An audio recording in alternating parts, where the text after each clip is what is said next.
non vou a prometer diñeiro que hoxe non temos, pero sí comprometo o diñeiro que podamos ter no futuro.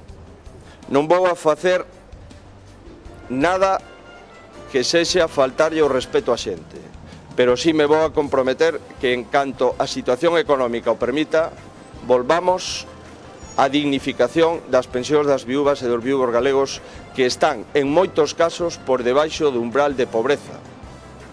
Menos de 500 euros de media, pero sabemos que hai pensións incluso por debaixo dos 400 euros. Creo que esa cuantía é suficientemente explicativa de que temos unha asignatura pendiente coas pensións de viudedade na comunidade autónoma.